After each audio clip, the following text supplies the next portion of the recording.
Vamos continuar aqui o switch. Então, novamente aqui, se eu quisesse colocar, complementar aqui, né? Vamos escrever aqui, tá, opção 1, 2, 3, 4, 2, 3, não foi e tinha um valor válido.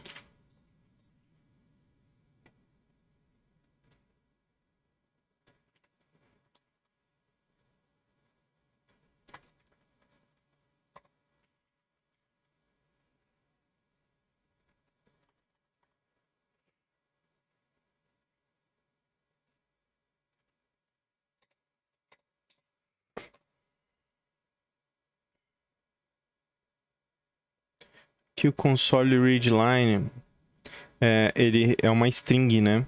Como é que a gente consegue fazer para converter string para... A gente consegue converter a string usando a biblioteca int32, digitando parser aqui. Esse comando aqui, int32.parser, ele vai pegar a string e vai tentar converter para um inteiro, né? Então vamos testar aqui. Então vamos lá, ó. Esse menuzinho aqui, né? Que ele fala, ó, 0, opção 1, 2 tal. Se eu digitar aqui 2, aí ele vai printar lá, ó, opção 3. Se eu digitar 0, ele vai para a opção 1. Se eu digitar qualquer valor, 5, por exemplo, digite um valor válido. Agora perceba o seguinte, o que eu vou fazer aqui para vocês, tá? Vamos dizer que eu digite uma letra em vez de número. Olha só o que o sistema dá. Ele dá uma format expression, né? O expression, ele é um erro que acontece no sistema e aqui ele está falando o que é esse erro, ó. Ele não conseguiu fazer o parseamento, ó. System int 32 parser, ele deu um erro e ele fala que é no comando, na linha 13, justamente porque é onde a gente tem essa conversão aqui do int32 para o parser. Como é que a gente consegue resolver isso, né? Mais para frente tem um conteúdo de try catch.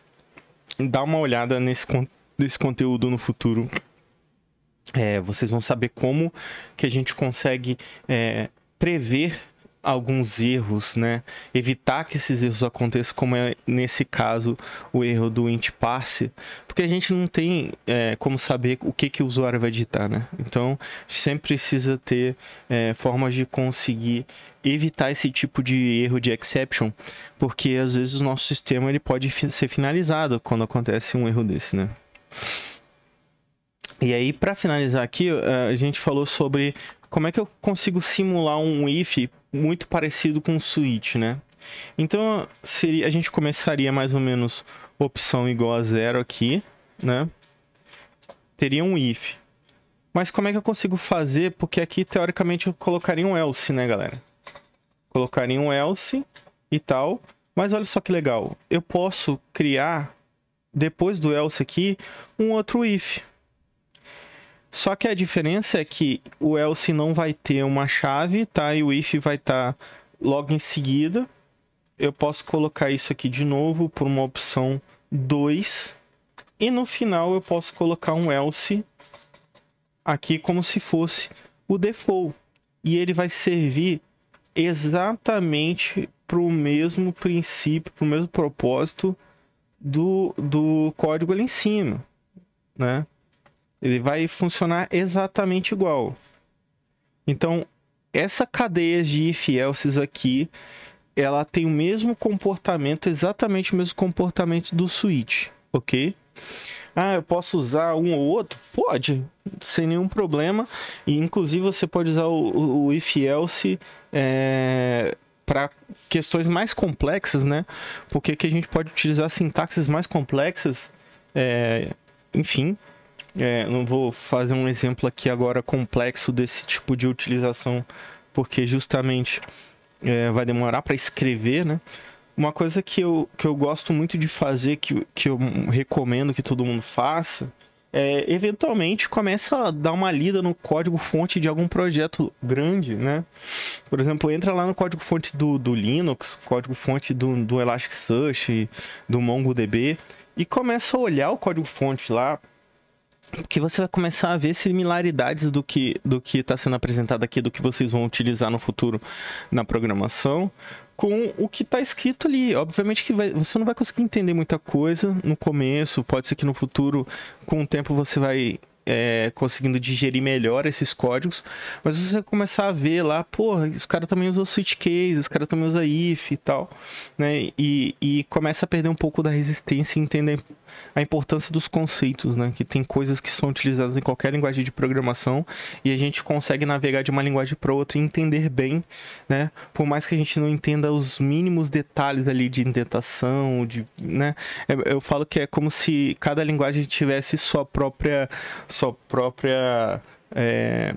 próprias regras linguísticas ali e dependendo do programador, você vai ter uma série de gírias também que o programador vai acabar colocando ali, né, de manias e tal, que vai caracterizar, muitas vezes, o código da pessoa. Eu lembro que teve vários funcionários que trabalharam comigo que falavam assim, cara, eu sei quando é você que escreve o código, porque você escreve o código sempre do mesmo jeito e tudo mais, né?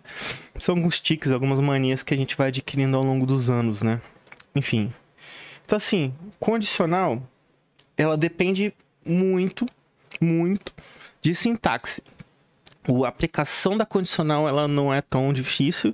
O problema vai ser sempre a sintaxe que vai estar ali sendo solicitada para o funcionamento dessa condicional.